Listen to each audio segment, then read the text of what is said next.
Good morning. It is June 16th. This is the Lily Pad podcast.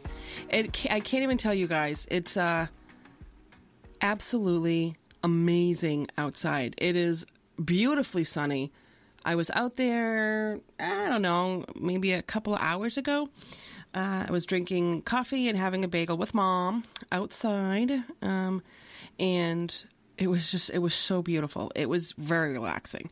You know, kind of like you want to relax before the whole busyness of the whole day starts to happen.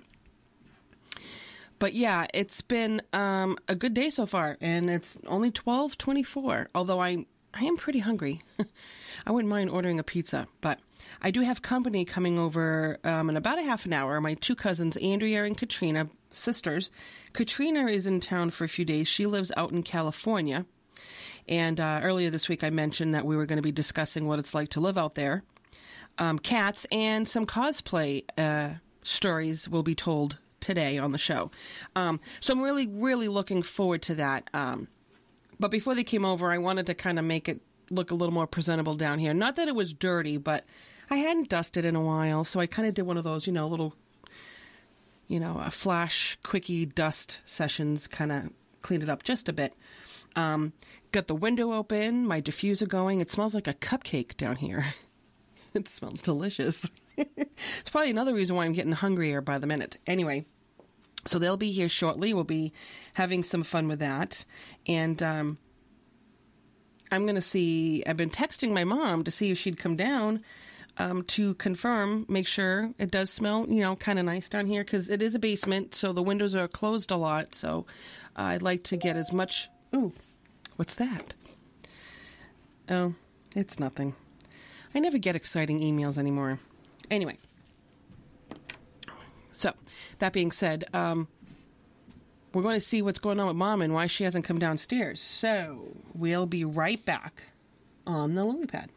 Okay, so I'm back, and I've been texting my mother to have her come down here because I have the window open, and the diffuser that I mentioned the diffuser I mentioned a few minutes ago being on, and it smells so good in here. But I wanted to come down to confirm that it does indeed smell nice down here. But she's not answering, so we're going to call her and put her on speaker. Oh, wait till you hear the recording of what it says. Ready? Listen.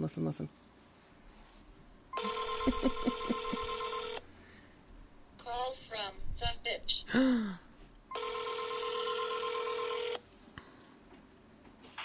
Yeah? Hi. What's up? I texted you twice. Oh, I left my phone in the bedroom. Oh. What's up? I'm getting ready. I just washed up a little bit. Oh, nice. You must look really pretty. Not yet. I'm trying to. I get interrupted all the time by, oh, there you are. Hello. Will you come downstairs? Mm-hmm.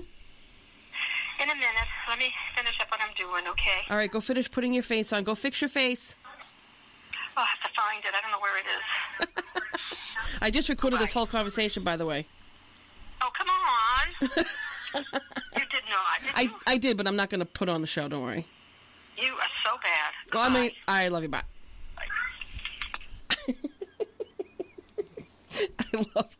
I absolutely love doing that to my mother.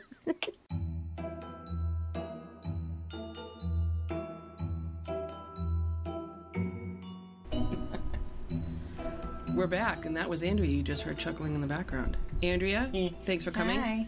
And even a bigger welcome to Katrina. Hi. How are you? I'm good. So, Katrina is in town for a few days. Yep, and these two lovely ladies are my cousins. Hi. So we are going to talk about a few things, probably a lot of things, but three in particular that has been mentioned is California, because you're out there, you're going to have to tell us what it's like to be a resident, because you've been out there for how many years now? About 7. Wow, 7 years. 7 years out in California. Yep. I think I would. I was always told I'd like San Diego because of the weather. Okay. San Francisco has the perfect weather. Yeah, see, perfect. I think San Francisco was the other one. Yes. So what is it? Do you guys get humidity over there? It's pretty dry. So before I moved to San Francisco, I was living in Louisiana that was humid. About 7 years, and that was super humid. It was so humid in Louisiana that, especially in the summertime, it would get to like 100% humidity, and then it would just start to rain every afternoon. It was like the water would just fall out of the sky. That's how it was in Tennessee, except it wouldn't rain. It was just like I'm drowning on air. Right. And I remember like seeing commercials for moisturizer for your face and thinking, why would anybody need moisturizer? Like, I don't need any moisturizer. And Is it then hot enough for you? No, I really enjoy the sweat running down my butt crack. And then after I moved to San Francisco, my skin started to dry out. I'm all like, moisturizer, I must get myself some. 'Cause you're so used to... I was used to like super humid, and then everything just kind of dried out. So Wow. Yeah, so I was out California. Oh my God, it was when Godchild was born, like a day or two before I left, and it was in October. We went down to Palm Desert, and it was so nice down there. And I horsebacked. I went on my first time horseback riding was in Palm Springs. okay. It was amazing, and I remember having my hair down, and it was like 80 degrees, and there was no humidity, and I was very. I was in awe, really. Yeah. Because I had never experienced that before. But I remember how much I liked it out there. And I was always told that I'd love living in California. I'd be nervous to move that far away, but... So, I mean, it is far, but there's airplanes. There is airplanes. So it takes a while to get back. You can like pay for. They have big wings, right? They get the big wings. Sometimes, So, you know, sometimes they it's, stay on. it's a short 5-hour flight. Sometimes the wings stay on. Sometimes the wings stay on. Most of the time they stay on. Most of the time. Yes. Sometimes I don't. Well, No, that's not most good. of the time they do. Most of the time. Wow. The problem is rarely with You the have wings. more. You're more. The chances of getting hit by a cow are higher. A cow. Yes, like on the road Yeah. when you're driving. Yep. The cows hit you Yep. Yep. while you're driving. Smack you right across the face. higher than the wings on your airplane falling off. No, everybody gets scared with like turbulence and stuff, but Oh, But that's why they serve alcohol. yes, yeah. But I don't really drink much. Well, So. then- don't have to. They don't really give you a lot. They have the mini wines. It's a little eye wash Yeah. size drinks. Yeah. See, my problem is if I started drinking, I would probably get sick. Because between being on a plane and not used to flying, there's turbulence, and then there's booze inside of my belly. So It's okay. They with- give you peanuts. and barf But that's bags. not going to help. That'll probably enhance the problem. And there's barf bags Yes, right in front. just in case. Yeah, I don't know. Personal. You don't want to use those though. No, No. with turbulence, you just think of it as like I'm on a bumpy bus. This is a bus, and I'm stuck on it, and the road is bumpy. I just think of the Drive up your destination. driveway. That's about Yeah. as turbulent like the road. Henry Oh, my street, you mean. Street. Yeah. Most It is pretty bumpy. It is a very Yeah. bumpy street. That's like turbulent. Most pilots are very concerned about giving everybody a really smooth ride, so they'll do things like change elevation, like go around.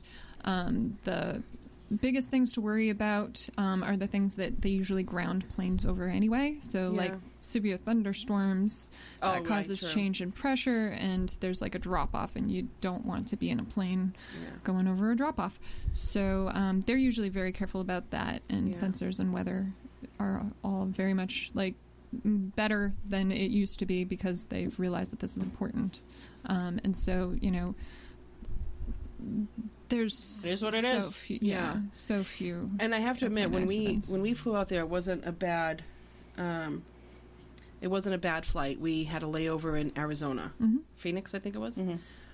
And like I said, for the most part, it wasn't a bad experience. We were in, I think, Southwest. But I do have a regret. Is the fact that we never went to the actual ocean. We weren't that far. I think we were an hour away. Okay. I think. Yep. I'm not positive. Ooh, is that an important call? Do you need to take My mom. No. Oh. She's fine. it? She's I fine. think. You think? You wanna check? You want to call her and put her on speaker? No, don't. You don't have to. If you don't want to, you can if you. I'll step out and see what's going on. Okay. Oh, I'll okay. talk. All right, we'll talk. Bye, Felicia. So Yeah. we never went out to the water. I mean, Yeah. the Pacific Ocean. I Pacific do Ocean. regret that. So I live in San Francisco, and like in the Mission District of San Francisco, it's kind of in the middle of just the central area. San Francisco has like different kinds of like microclimates. Microclimates, yes. Every section of the neighborhood that you go to, it could be like less than a mile away from another section, and it'll have completely different weather. Oh, it's because it's so hilly. It's so hilly, Right. And so Right. there's fog that will roll in off the ocean, and the ocean is right there, and you can totally take a bus right on out to it or drive. And I'm within. I mean, the entire city is 7 miles square, so I am definitely within like 6 miles of the ocean on one side and the bay on the other. And Excuse me. so, like, but I don't go out there because we just kind of live in our own little sections, and then we work in another little section, and we just go back and forth between work and home. Yeah. And so, yeah, it's. I mean, even like the number of restaurants, there's so many restaurants, and I'll be like, okay, let's try this restaurant. It's Indian food. And it's like, it's 2 miles away, and there's 40 Indian restaurants within a mile. That's a like, lot. why don't I just pick one of those? So, and they're all really good, because if they're not, they go out of business. So they're all just fantastic. There's so many choices. Yeah. Everything all right? Yeah. Oh, good. But like, I mean, as far as like the food goes, if it's something I've never tried, it's fantastic. If it's something I'm really familiar with, it's okay. Right. It's a good representation, but it's not the way Mom makes it. It's not. Oh gosh, yeah. You have. So, like my husband's, from Louisiana, and so he loves barbecue, but his barbecue is like this Texas barbecue. And then when we go looking for barbecue in San Francisco, it's either Kansas style or it's North Carolina style, Right. and maybe there's a Texas style, and you got to kind of know who's making what style in order to get the type that you want, and then it's okay. Yeah, it's kind of like when you being Italian. Yeah. It's hard to find a good Italian restaurant outside of my own kitchen. Right. And when you do find one, and I've also noticed there was one that we went to, a couple of friends and I want to say it was down in the Fitchburg area. And it was really, really good, but it was like 45 minutes away. Right. And there's a lot of places around here, and not that they're not good, but they're, like you said, you have a certain expectation. And it never quite gets there. Yeah, it never quite gets there. And I mean, some of it, I'm sure, is just because they have to modify, because it's, it has to fit the general population's palate. And so, not going to do any of the really, they want to make it more familiar. And so that actually ruins it in some ways. I would definitely love to go back out to California. I mean, we went, and like I said, we did, my aunt had, a timeshare that she had like a couple happening at the staff. I'm not quite familiar how those work, but she had an additional one that she wasn't going to use. So at the time I was seeing someone, so we decided, why don't we were going to go on vacation anyway, so she let us have the timeshare. So we didn't really leave where we were very, very often. We took a couple of... You okay? Yeah, I'm good. All right, I should just check. Sorry. Veered off for a second, caught something out of the corner of my eye. Making sure I'm all set and together. But I would have liked to have ventured out maybe a little further. Like I said, I would have loved to have at least put my feet in the Pacific Ocean, so I've always regretted that. But we met a wonderful... Ocean? The Pacific. It's so cold. Why, what'd I say? No, you said Pacific. I did. I'm like, it's really called the Pacific Ocean. No. Specific. That's Pacific Ocean? That's Pacific Ocean. It's really cold. You'll put your feet in, and then you'll immediately take it back out. Because it's I mean, cold. Really cold all the time. So it'll be like it doesn't degrees. It doesn't warm up. I mean, in order to go into the water, people wear wetsuits. Well, but you are in Northern California, so I bet you obviously the further south you are. Maybe that's true. Yeah, it's probably closer. I'm going to turn the fan off. You guys cool enough? It was just I was hot. Sure. All right. Well, hold on. Let me air out my pits. You're good. We're good. And I'm sure everybody out there in online land is wonderfully, fantastically excited about knowing that you're all cleared out over there. Yes. I'm ventilated. Well, yeah, Okay. I need to ventilate. Arms up, fan on. That's how I used to finish my waxing appointments. Done. Yeah, we were talking about the eyebrows, and I need you to get me done, girl. I just have to get myself up there. It's been hard, but yeah, I do miss California, and I'm still friends with the people we met down there. Yeah. It was a family. They had their kids were not small kids, but they were younger, and now they're both like 17, 18 years old. Graduated. One of them graduated high school, I think, and we're still friends. She always told me if I ever wanted to go out there, I could visit and maybe stay with them a couple days. Yeah. I mean, I probably would at least want to hang out with them and do some shopping and things like that. And see you, because I mean, open invitation to hang out at my place too. I would love to. Where Yes. I'd like to go. Have you been to Big Sur? Have I? Is that I might have been.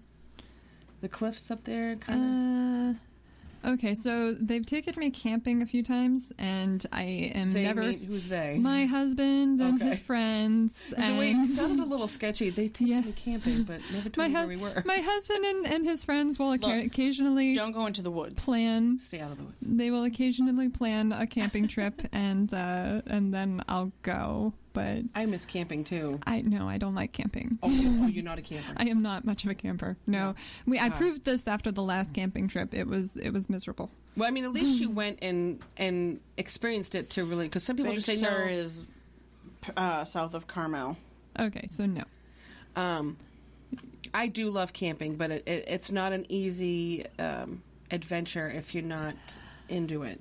Yeah, we went to REI. We spent too much money on all of the really light packs and everything, so we could pack out and walk into a campsite, and then about halfway through, I'm like lying on the ground, and even though I have a pad, it still really hurts. And Oh, in the tent, yeah, 'cause it's not I comfortable. haven't taken a shower, and I'm like smelly, and there's bugs, and the bugs are all coming after me for some reason, and Oh, they they love never me- they love they me too. don't like my husband I think at it's all. the I'm like, Mediterranean. I think "Ugh." it's because you're Italian and Yep, Greek. yep. I'm all Italian. I don't know if it's maybe Just- something in our DNA. Eaten alive, and We've created indoor housing know, and mattresses it's- for a reason. started to rain the last time, and then we couldn't even sit outside, and then the fire was like all just wet wood, and so we couldn't get it started, and it was just cold and dark and Oh my buggy. God, that sounds like a horrible. But at the experience. same time, it was like a lovely little campsite. I mean, they yeah, had on the running right side. water. They had, I'm sure the places- dungeons in the Spanish Inquisition were lovely decor. If I had quarters, I could have gotten myself 15 minutes of a shower, but nobody reminded me to bring quarters. So, when we go camping up here, and the last time we went camping, I still was with my boyfriend at the time. We go up to the mountains here. yep. I want to say it's exit like 3132. It's Tripoli Road. Although when I think up there they call it Triple I Road. Okay. And you basically drive up the mountain, and you see a couple of outhouses. Mm-hmm. But other than that, you'd have a shovel, Yep. and you find a nice, quiet little tree. And I will say, and I, in anybody who knows me, sometimes in the summertime, I'm known to take 2 showers. I just love the feeling of being showered. Mm-hmm. So these places don't have running water like faucets. So they have the streams and whatnot, but you can't drink that water unless it's filtered Right. because it's obviously not safe. But my thing is those outhouses, they give me the heebie-jeebies. Like I rather would pop a squat behind a tree and hope to the gods that Yeah. nobody sees me. And it's definitely an experience, not for everybody, but that's what we would do when we would go camping. Sure. And it was, like I said, an enlightening experience, because that was the first time I really roughed it when I started camping with that group of people. Yeah. But I will tell you, I would get there, take a picture of the campsite, a couple pictures of the campsite. I would shut my phone off for the whole weekend. Mm-hmm. But I have never experienced how dark it could be in the woods until you're up in the mountains with the only thing that's lighting your way is your fire, unless you have your lantern on. Yep. The bears up there, Oh. they're acclimated to people. They're not looking for you. They're looking for what you brought, because they know you brought food. Yeah. And we didn't bring like steaks and burgers. We ate a lot of like stews out of the cans. We Yeah. bought like like nuts, beef jerky, things like that. And we may have bought a couple little snacks, but as far as like burgers and dogs and things like that, the only thing we did buy was like maybe like sometimes we would buy maybe a package of hot dogs and put them on the skewer, but we didn't bring bread or anything. A ton of water, and we may bring like some soda or like juices or whatever. And bye, have a good time. Mom is going out. What? We love you. Love you. You got recorded. Oh, she's so sweet. She's so cute. They're going out. We'll be right back.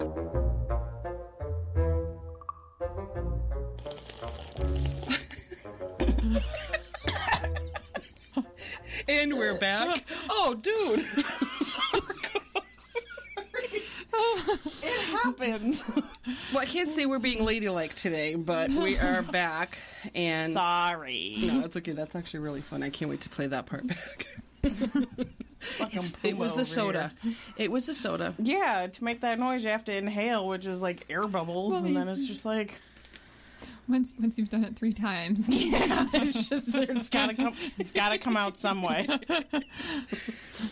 What's my excuse? I do that without drinking soda. I burp all the time. I can't, it happens. But so when we left so abruptly, because there was my cousins were thirsty and dehydrated, so I had to go bring them upstairs. But yeah, so now we have the house to ourselves, so we can completely go chaotic and crazy. No, I'm kidding. Sweet. So we were discussing what it's like to live out in California. And Andrea's showing funny stuff. Hold on. Yeah. Oh, goodness. That's funny. So one of the other topics that we can talk about are those cute little fur babies called cats. Kitties. You like cats, Katrina? I love my cats. Her nickname is Cat. Yeah. I was going to ask you if you've ever been called Cat versus... Cat, yeah, usually Cat. My mom was very strict about no Katie because there were so many Katies in my class. It was a very popular name. Oh, yeah. So she's like, nope, people have to say the full name. Or when I got to high school, eventually I was just like, nope, you can call me Cat. Well, I almost think that I've always called you Katrina, but I know your name is not spelled. Your name is spelled Katarina. Spelled Katarina. Actually, I believe supposed to be pronounced Katarina.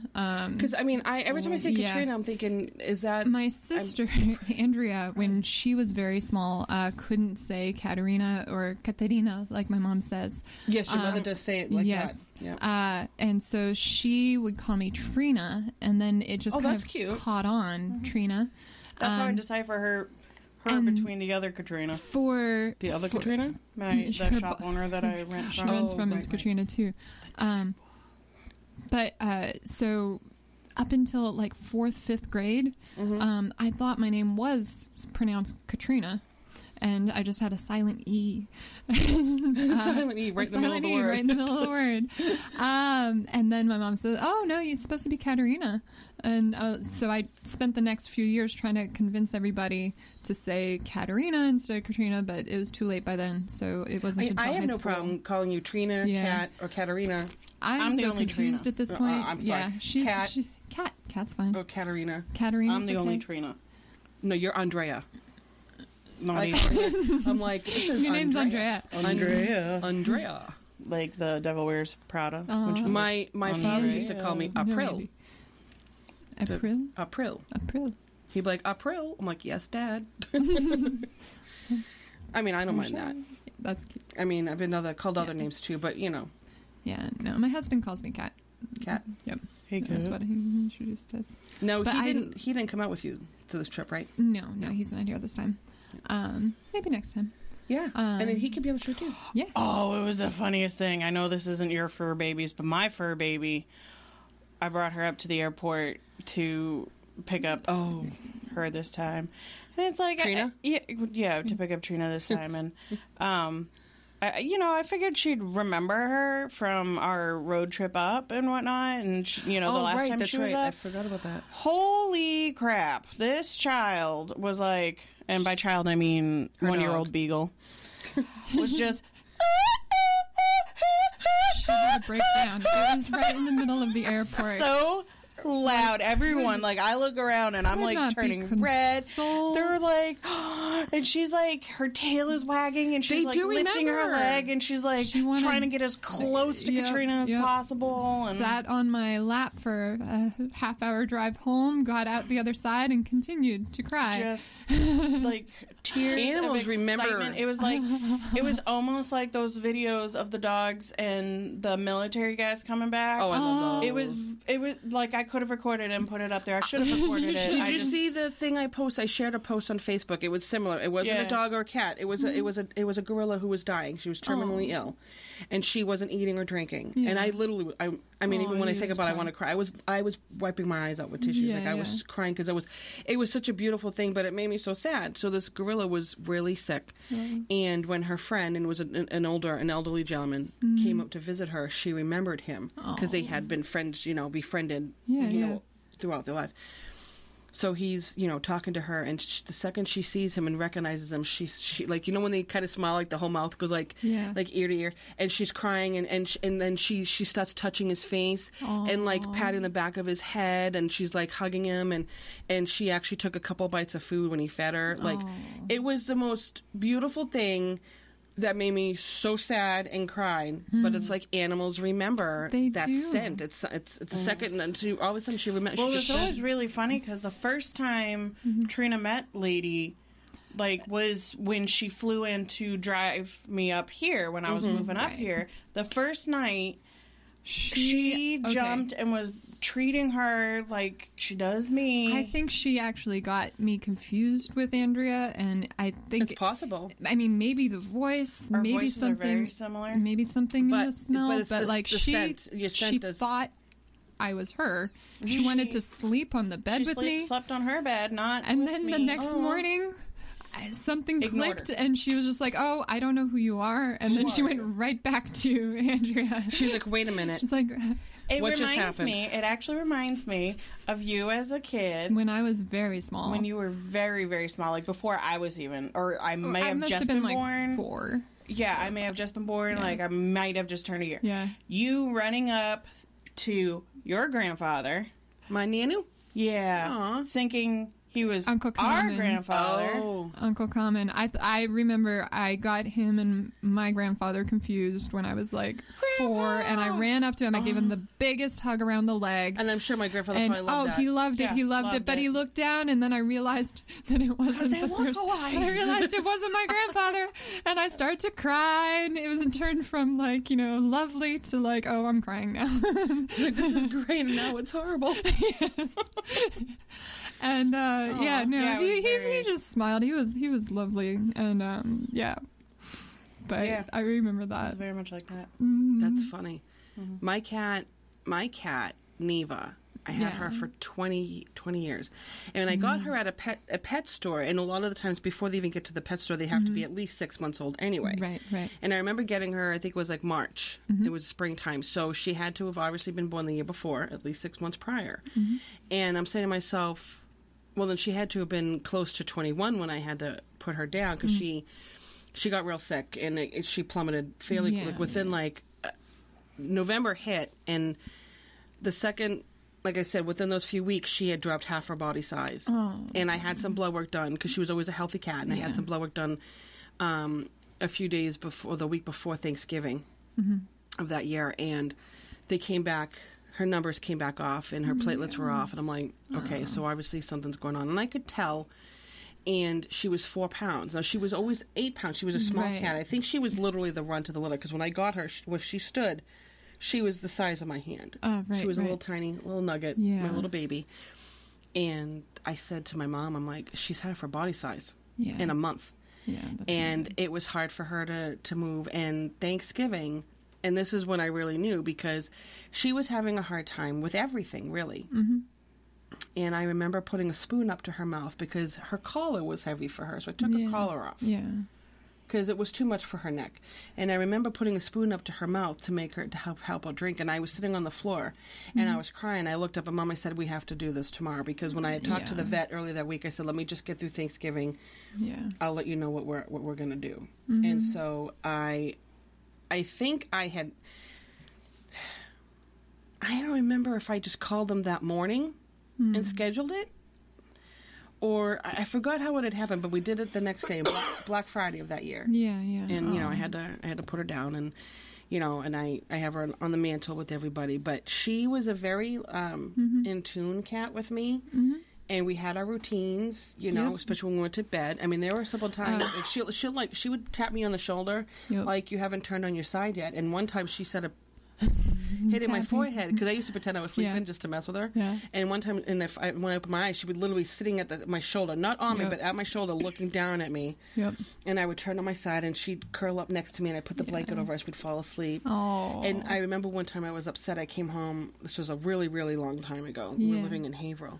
And I think I was still living with my parents. I was upset about a guy. Yeah. And I was lying on the floor on my stomach because she was like kind of curled up in a ball on the floor, and I was crying. I was upset. I liked someone. They probably didn't like me. Story of my life, but that's beside the point. And she put her paw on my hand. And I had my eyes were closed, and I was crying, and I felt this little.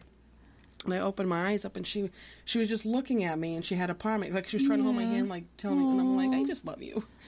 But like cats can be compassionate. I mean, by nature, not all the time.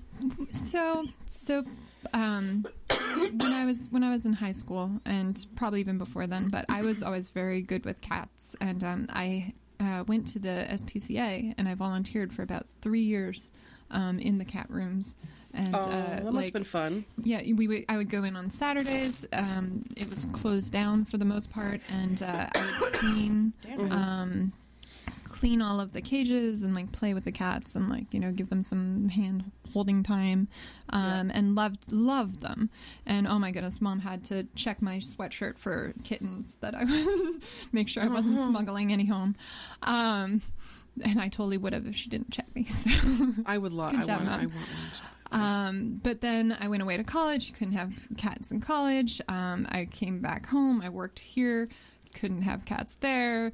Went down to Louisiana, was at college again, no cats, got married.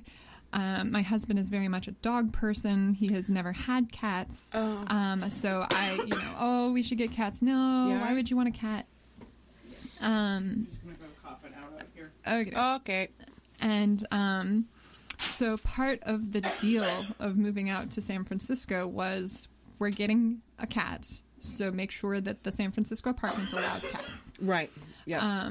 So he did. Well, that's good. Yeah, very specific. And we maybe 4 or 5 months after we moved out there, I was like, okay, it's time. I wasn't working, so I had plenty of time to like be at home. Oh yeah. And like raise a cat. And so we went to the SPCA and we looked at maybe a couple of cats. I said, no, I want a kitten. It's got to be, small. And so they were like, okay, how about these? And they had 2 little tuxedo cats. And I'm like, okay, yes, they're mine. And my husband's like, you've got to take them both because they were pair bonded sisters. And they were totally willing to separate them. And we're like, no, you don't. These are mine. And that was it. So, they were probably about 14 weeks old at that point. They had been picked up in the street, the poor little things, and then they were fostered up to the weight that they could spay them. And so they've been spaying cats earlier and earlier because the earlier they do it, the less risks there are. They bounce back really quickly. Oh, okay, yeah. And so the SPCA has actually pushed on like a lot of the research that was necessary to be able to spay cats a lot earlier. And it's a lot less traumatic. I did that for Neva. I think she was right around a year. Like I got it done when she was still, still young. Yeah. And she bounced back fairly quickly. Yeah. I hated Lady Fix before her first heat. Yeah. Yeah. 5 months. Yeah. So we brought them home, and we've got Cleo, which is Itsy Bitsy, and then Sophia, a.k.a. Tubby. And brought them home, and I had read up all the books and everything, and they're like, okay, put them in a small room and then keep them there for a couple of days and then slowly let them out. No, Cleo was not having it. Even when she was so tiny, she like ran around the room once, looked at me and was like, okay, what else is here? And I'm like, okay. Open up the door, and she trotted on out and like searched the entire rest of the house, and then came back, and Sophia like followed her on out, and they went together to like explore the entire apartment. And they've both just been so sweet. I mean, like, we handle them a lot. And so even now they're very comfortable with us.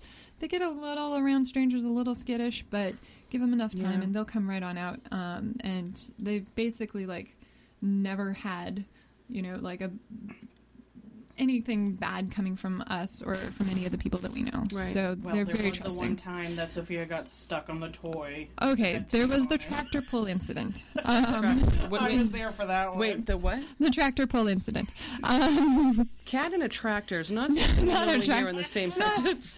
Not a tractor, it's a tractor pull. So Sophia, her poor little personality changed a little bit afterward. There was a toy that we got for the cats. They were still very active. This is a Panic Mouse 360. Panic Mouse 360.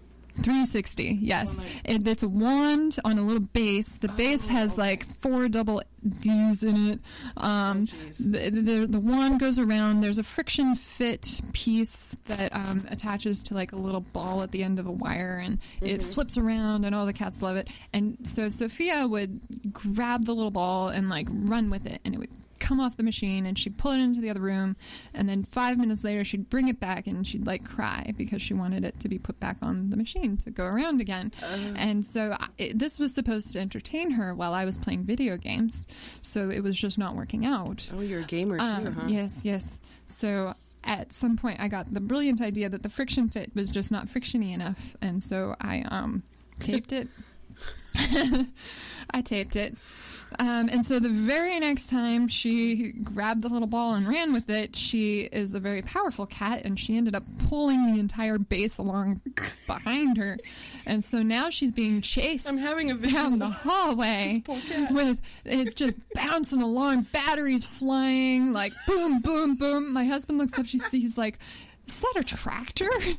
And she like runs to the end of the hallway. It bounces off the wall. She runs back. She jumps on the couch. It's just, she's not letting go. And so he puts his hand down and like just takes it in the hand, and she finally lets go, and she runs to the top of her kitty tower, and she's just just heaving, and we're like eyes really wide, and we're all like, oh, the poor thing, calm her down. Oh, she was just like, she'd been chased down the hallway by this. That on video? Not at all. Oh. And so that would be great. I know. So yeah, like we tried to put that toy back out for her. She would just go into the other room, hide under the bed. She wanted nothing more to do with the automatic toys. So now it's just all interactive wand waving, and that's part of my chores. Oh my god, as soon as you said that, it went with her. I just had this visual of Yep. a cat. But other than that, we've been very, very careful to like make them feel very safe, and like give them places to climb up onto, and the biggest other issue we've had with the cats is kind of nickname related. Tubby got fat. Wait, the cat was named Tubby before she got fat? No, she's always been fluffy. Sophia's been fluffy. She's a medium-haired cat, and so she has a lot of fluff, but she's also just a bigger cat in general. She's a very powerful cat. Probably has a little Maine Coon in her, Oh, yeah. Maybe. Yeah, they're big cats. But like they are sisters, and her sister, they have the same markings. But Cleo is like a short-haired cat. Anything interesting? Probably not. Nope. Oh. Nope, not at all. And so Cleo's about 9 pounds, and then Sophia topped out at like 14 and a half. And the vet was finally like, no, this is too big for your cat.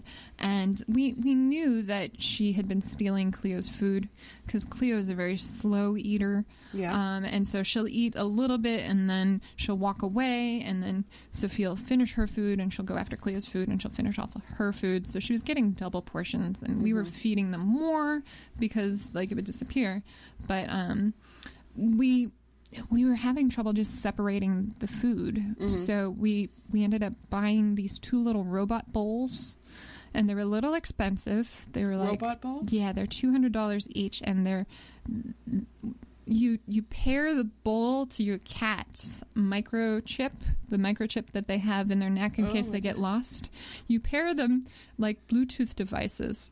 And you basically say, this bowl is this cat's and this bowl is that cat's. And so then when the cat goes up to the bowl, it opens up and she can eat. Oh, so when the wrong cat and then goes if up, the wrong cat goes up, it tough luck. slams shut. It detects it. It's like, nope, you can't have any. That's like So- that's discipline at its best. Yeah, so Can we do now that we with real give kids? them. Right. You need a microchip in their neck. They need to be willing to put their head through a little That's arch. what it looks like it's going towards. But yeah, no, I could actually use that to she keep me lost- from eating. Right.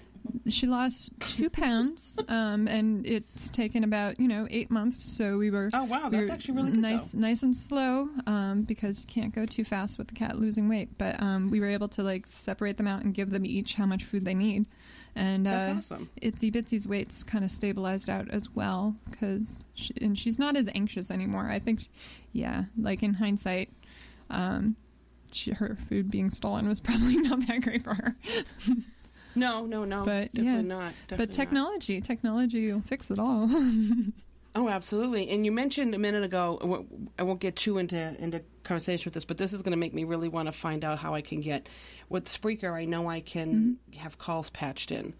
Because probably in a couple of months, I'm going to do an episode about gaming, like video games. And someone I work with, I think, is going to be on the show, and my other friend. And if you're a gamer... I love gaming. I'm thinking, well, yeah, I was... Yep. Duh. I should have you call in. Okay. To said episode, so I'll see if I can figure it out by then. But Don't forget the 3-hour time difference. Oh, I'm As sure well. it'll be fine.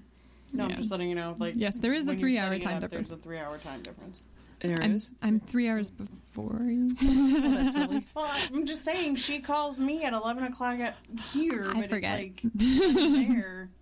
I'm like, She's like, it's midnight. Well, I'm like, it's 8. I would probably schedule it in an afternoon, like a Saturday, Yeah. where it's a safe time. So if I did it at like 1 or 2 in the afternoon, it won't be too early. It won't be too early for you. And I have to definitely figure that, because I know I can do that, but I have to. That's one of the things I need to work on, because I know people in different areas of the country, so it would be nice to have people call in. Yeah. I definitely want to do one about gaming. That would be very, very good. What games do you play? I've played all kinds of games. Right now I'm in the middle of Destiny. Destiny. Yeah, it just got an expansion, so I've been starting to work through the expansion. Now, do you play all the time? Not all the time. Okay. No, I have a lot of work and projects. Yeah. Now, I play when I can. Yeah. Do you ever do like the interactive with other people and stuff? I used to play World of Warcraft. Played World of Warcraft for a good long time, and then finally gave it up because it was basically a second job. And also got into EverQuest for a while. Okay. I don't know many of these that names. one was earlier. But since then, I've been playing more single player. But I still like the open world. So anything by like Bethesda and Steam is a lot of. So give me some bass fishing or snowboarding. I love it. Yeah. Guitar Hero was, but like I never owned game systems. We never had them in the house. Well, we didn't either. Our want parents Wii? were not very No, because I have a big. Kinect upstairs. Oh, I was I still don't play it. on it. But I mean, my husband also games, and so like he's also so good with electronics. He set up an Oculus Rift in our living room. What's that? That's virtual reality. So yeah, you get your headset and controllers, and my favorite game, it sounds really stupid, but it's like a work simulator. For like work?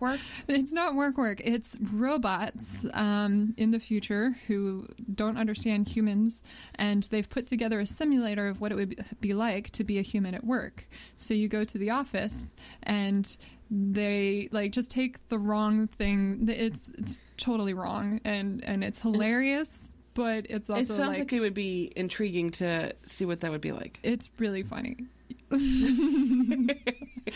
And I can play it for about a half an hour before I start to feel like a little like woozy. So I'm like, yeah, I'm very sensitive to the virtual reality stuff. I've never actually so done virtual reality. Like I don't. You got to come over to my house. We'll play. All right, let's take the next flight up. Yes, we'll go. You can come with me on Monday. Okay. I'm off for the week, so you could totally come with me on Monday. I would love to. Like I'm planning a trip with the girls next. It's going to be mid-May, either the third or the last week. But I think we're looking at May 17th, I believe. Come meet my cats. And, we're going to the DR. Okay. Yeah, we're going to the Hard Rock all-inclusive. Okay. Which will be nice. But I do want to plan a California trip. I have a few planned. I have that one with the girls, Disney with Jeff and Spencer, and then another trip. But I would like California to be more sooner than later type Just remember, California is really big. It is really big. It's So really it'll be big. 2 weeks out there. Yes. Easy. Andrew, you game? We'll do that. We'll plan it. Start in one part of the state and just drive the whole way down. There's nothing in the middle. Just take a plane. All right. Yeah, no, I'm not driving that shit. No, I drove it once and that was miserable. Yeah. I do want to see Big Sur.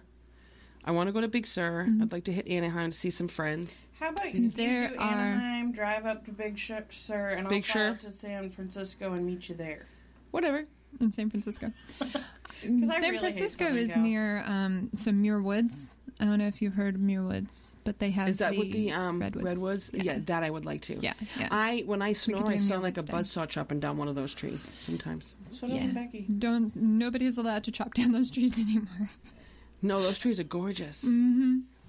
Yeah. They're so big you could fit like a couple cars inside them, can't you? That's how big some of them are. Yeah, easy. But Muir Woods is a gorgeous, gorgeous park and a lot of fun to go to. Have you been there more than once, or? Yeah. That would be nice. Now you do a lot of cosplay out there. That's the other topic we wanted to touch on. Started getting into cosplay. That kind of came out of I lost a lot of weight. Mm-hmm. And after that, I started working out a lot, and I just kind of felt like I needed something like a goal to like really like aim for and do. Yeah. And so at some point I turned to Andrea and I think I was like, I'm going to be Wonder Woman. She's like, what? I'm like, no, I'm going to be Wonder Woman. And so like, started working on and got together a costume. And I've seen it. That's an awesome costume. She came out and she was a Lady Loki. Yeah, but then when my horns broke, I turned into Enchantress, so it was like... Close enough. That works. And she did my makeup, and she showed me how to do my makeup, which I have never been able to do my makeup. Oh, I'm horrible at it. And finally, she just sat me down, and she's like, look, I will show you how to do your makeup. And she helped me out and showed me techniques and watched me while I tried. And it was just so lovely because now I can do my own makeup, even just for work and for like my daily life. But also, started to get a little more into like the creative stuff. I wear lipstick every day. That's about it. That and chapstick. Like, I don't wear makeup every day. Oh, it's so easy. She showed me some techniques, and like now I can do like my eyeshadow. I'm still not very good with like liner. That takes me a long time, so I don't do that on a daily basis. But if I'm doing a cosplay, basically I get up 3 hours before I need to be there, and then I take like an hour to do my makeup. Wow. And the Wonder Woman has a corset, so I have to get myself into a corset. I can now do my own corset. Used to have to ask somebody to do it. But made a lot of that costume. Did 3D two shields. Shield. No, 3D the sword. I 3D printed the sword. We have a 3D printer. Killer. Oh wow! So I have a God Killer and wrapped it in leather. I made the leather skirt. Did a whole bunch of different pieces. Right now on Facebook. Yeah, Instagram might be better for her cosplay. And I mean, cosplay. Oh wait, KGH cosplay. KGH cosplay. I'm just gonna look you up here. And I went to the San Francisco Comic-Con, which is one of the smaller cons. Oh, there you are. I am following you already. Yeah. And I just got such a fantastic like reception. Everybody was just so like and it was very that's an amazing timely picture. If you guys could, KGH_cosplay. Yes. Is her Instagram name, and I love this. You look amazing in this picture. She Absolutely. looked so much like Gal Gadot. I love the Wednesday. That was my Halloween costume. That's fantastic. Literally, her best friend and I, like, I was wearing heels and boots and like a fur thing, and I was getting stepped on because my train was like 14 feet long. Yeah. Oh my gosh. So I just sat down. Her best friend sat down. We're sitting there drinking champagne and wine, counting all the Deadpools going around. I was just going to say, I'm looking at a picture of you with 2 Deadpools. Yeah. Right? That's been the running joke for, 2 years now? 2 years, easy. Deadpool. So when I got my bag, it was a Deadpool bag. My shoes are Deadpool. My shirt is I'm like, Deadpool. Now, when is the cosplay in San Francisco? When does that happen? It already happened, and I actually missed it this year. So is it the San Jose? I've did the San Jose one. I've done the Silicon Valley Comic Con, and I went down to Anaheim this year for WonderCon. And we should go when there's one of those cons going on. Yeah.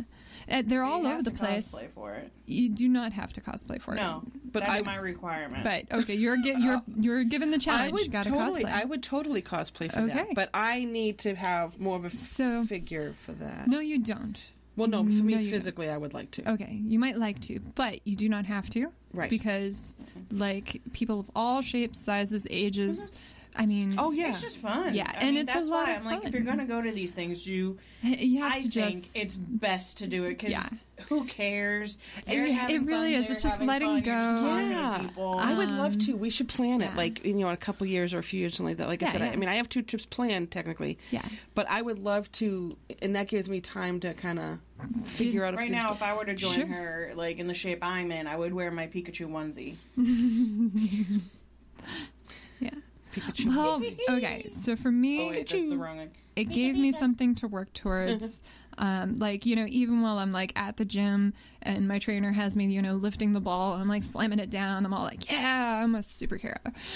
Like, but it's not I'm telling you, I mean, like, it hasn't just been for it's the good. Cosplays either. I mean, you did the children's hospital stuff. I did get to go to the children's hospital on that very first day that I was cosplaying. This man like saw me from across the room. He was eating at the restaurant in the hotel, and he like hops over the little barrier and he like runs toward. He's like, "Can I get your picture?" And he like followed me on Instagram, and it turned out that he had a charity that he works for, the Family House in San Francisco, and he does Heroes on Call with them. Oh. And so every once in a while he'll arrange an event, and we'll all get dressed up, and we'll go out and we'll, I just got a chill down my spine just because I'm like, that breakfast is so nice. with the Family House, and like it's like families of kids that are in the hospital or the kids that are in the hospital. It's so nice. And yeah, I went as Wonder Woman for like an all-day event at Christmas, and it was so wonderful. One of the gentlemen there, they went nuts. One of the gentlemen, he cosplays Tony Stark, not Iron Man, but he looks just like Tony Stark. I hear Stark. I think he showed Game up. of Thrones. He showed up. Right. House of Stark. No, he showed up and he brought like these cars and like toys and stuff for the Christmas, and like we had all brought food and things, and we spent the whole day, and it was a lot of fun. And then I did Snow White. I showed up as Snow White we cooked and served them dinner, so I didn't want anything that if I cared about. And the kids must have must look at you with those eyes, like they're so sweet. Like they think you're real, right? And especially that one. But to them, you are. One of the mothers had little baby who had been in the hospital for her entire life. At that point, she was a year old, and she said, I never get to have the pictures taken with like people in costumes, and we didn't get to go to Disney World and stuff. So, she like gave me her baby, and like I sat very gently, and like she got to take some pictures with that's so sweet. That's really nice. A Disney princess, and I love that, and like that was just totally unexpected for me. Like I getting into cosplay, I thought it was just all about like making the costumes, going and showing them off, but like no, like it turns out that you whole world. I mean, lovely people to meet. It's a huge and community you on different see them, levels. you see them those at guys. different cons again and again, and it's like, hey, and like you can talk, and it's like old friends at this point. Yeah, So, you meet so many nice people. yeah. and see you- those stories too of like the window washers is like Spider-Man and like how the kids Oh, light yeah. up, but to be able to like literally just hang out with a superhero. And I remember you telling me that like all the other girls that first time were in Belle or Elsa There are a and, couple of- and you're there as this warrior princess Oh and you're my like, I goodness. think I'm terrifying them. I was like, No. No. you're We- doing amazing fighting, power, Me and strength. one of the little girls challenged me to a push-up contest, and she won because she's so light. But I still managed to, in costume, do 5 push-ups. So There you go. I I would made be a good lucky if I did representation. too. Without crying. Were you there the other day when I read that thing to my mom? I was like, me crying hysterically. I'm never going to. I can't see you anymore. That's the meme I Can't let you hurt posted. me. The trainer. You did one sit-up. One sit-up. I posted that. I showed my mom that this I morning. read that to my mom. And It's she's like, No. one of my favorite memes Okay. ever. But seriously, I love my trainer. I've been trainer's working awesome. with my trainer now for about 2.5 years, and I had Yeah. another trainer before then. Yeah. And like when I started, I couldn't do a lunge, I couldn't do squats, like I couldn't do any of the things that they would normally recommend you to do to like get strong and lose. So they worked with me to do like put the mat down and only do what I could and like really coach me through it and like just be so supportive. And like at this point, they're constantly like, look at how far you've come. And but still when I go in, like she kicks my butt. So And it's funny because in the nicest way. I started working out again. I haven't seen my trainer in 2 weeks. Last week was not a good week. I wasn't feeling good.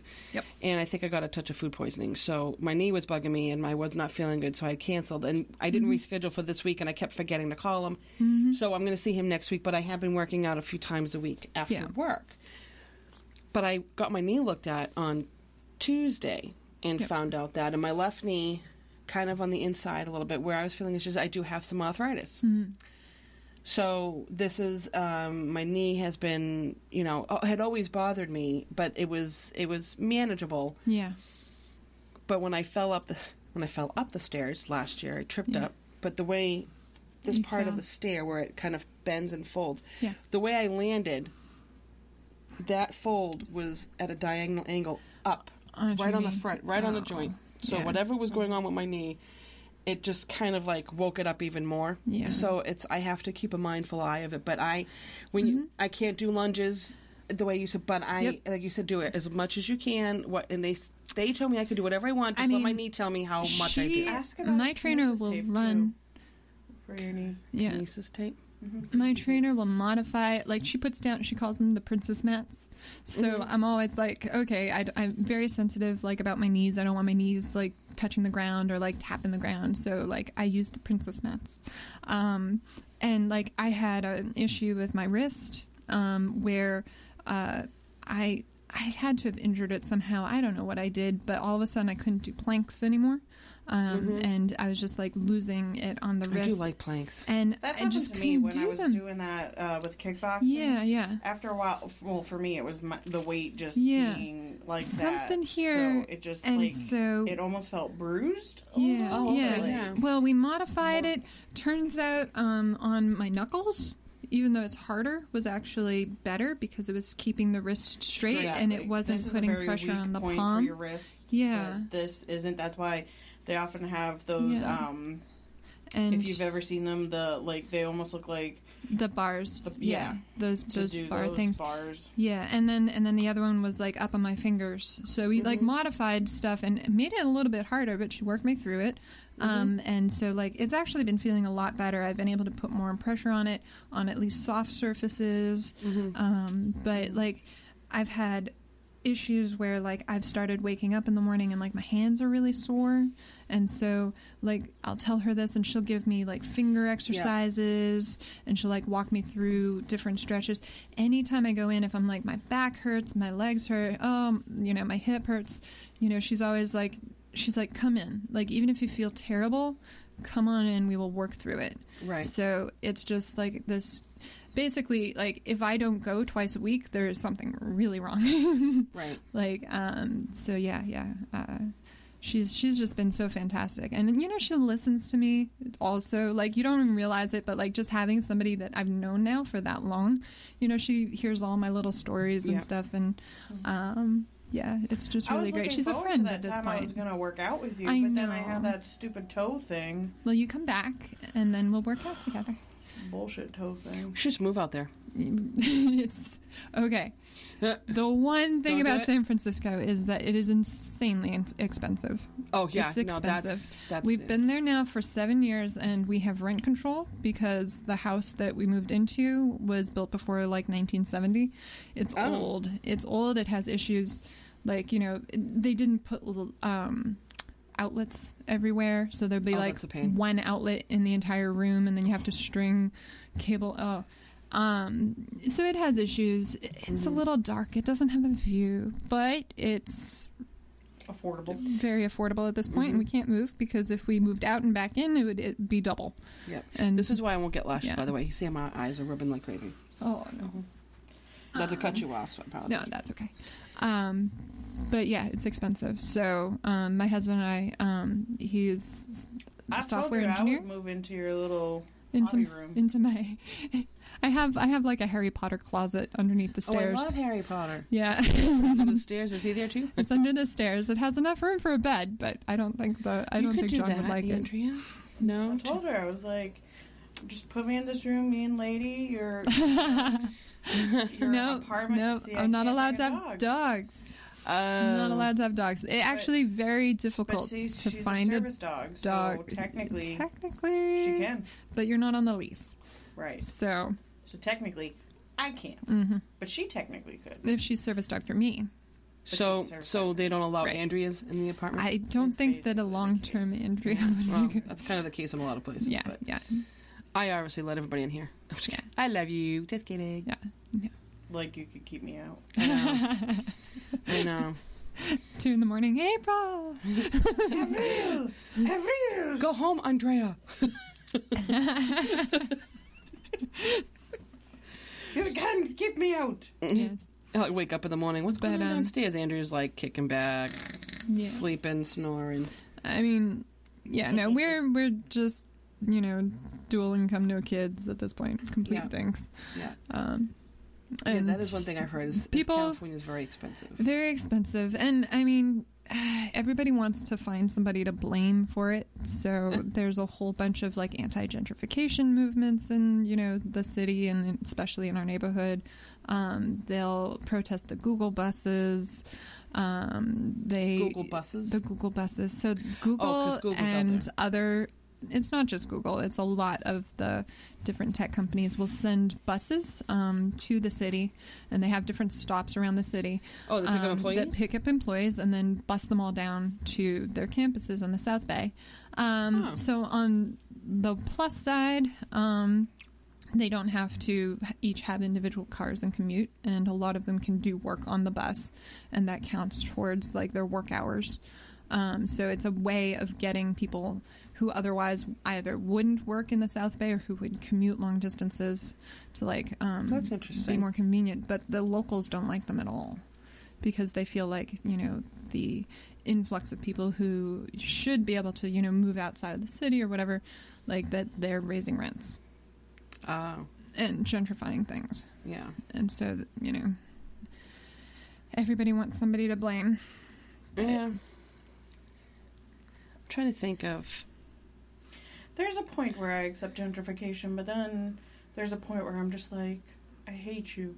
And it's usually around the ones that are charging me $6 for a bowl of cereal. Yeah, I'm not a big fan of $6 cereal. Grilled cheeses, and I'm just like... No. $9 avocado toasts. That's why you don't have a house. $9 avocado toast. Right.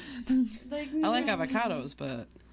Yeah, it's like... I love avocados, There's a point where I'm Big like, yes, no, dilapidated things should be reinvented and, you know, don't build a new strip mall, like, redo this one, even if it means tearing it down and putting up new one, at least the land is... Like, you know, I'm all about well, I mean, we were always told reuse and recycle.